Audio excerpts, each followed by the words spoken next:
Hello, it's Colette from the Sacred Rose Temple. I want to speak to you about connection.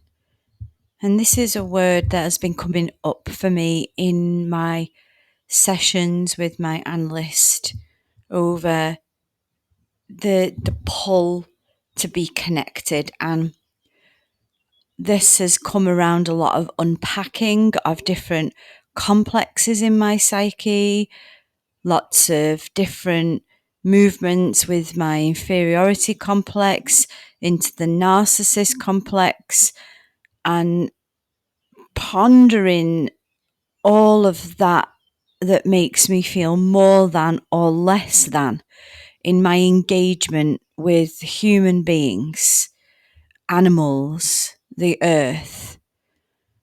We spoke about how we as humans have made ourselves greater than the environment we live, the earth that we live in. And that's evident from the state we find ourselves in our current climate. There was a experience that happened to me this week in feeling the inferiority complex that runs through my own psyche. And it was a difficult process to acknowledge yourself in shadow aspects where you are constantly weighing yourself up against the other, because this is something we all do unconsciously. And when it's brought to the consciousness, it can be quite jarring for the psyche to understand that this is what we do with each other. And I was pondering this as I was digging a large hole near a spring that has come on the land here that I live on. And I decided with a fellow girlfriend to shape a hole around where the spring was flowing to create a water source, to create the symbol of something we've been working on in the Sacred Sexuality group.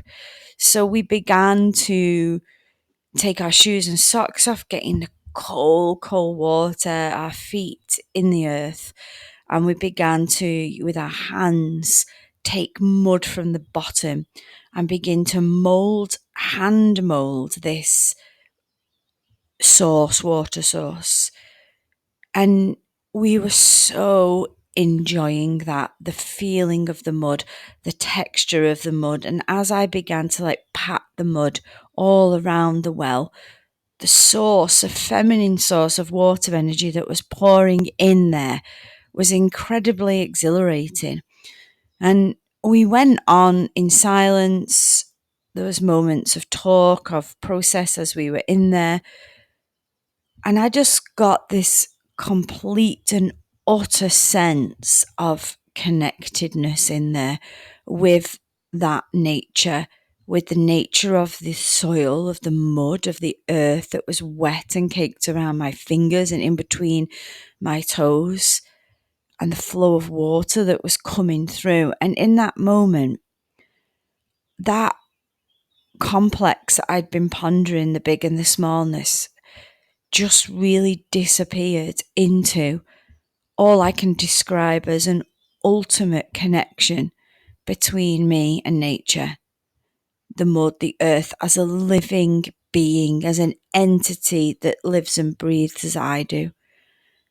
And it's hard to describe emotions when we come into that field of real connectedness where I had been feeling that connection and a huge amount of love and intimacy come into that space.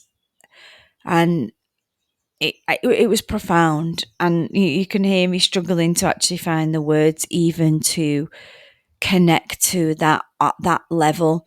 The closest I've ever been to that before, and these moments always happen with nature. I pray they happen with another human being, that intensity of connection, of aliveness, of the surrender of our will to power, the surrender of our needing to be bigger or less than, disappears in a human form. And that happened to me when I was in Peru, and working with plant medicine many, many years ago.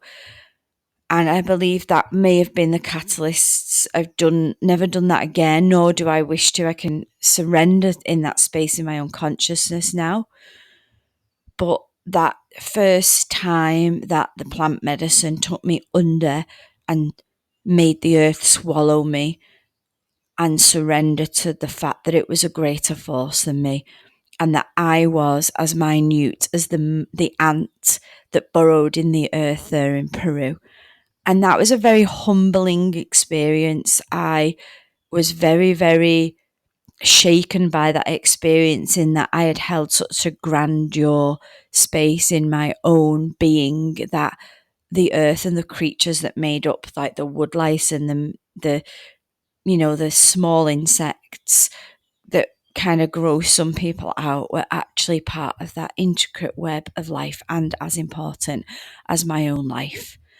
And that changed me forever, and that has only allowed me to have deeper connections with nature, my environment, and the world around me. I'm not saying I'm fully there, living in harmony, not taking from her resources, not being aloof or greater or superior than.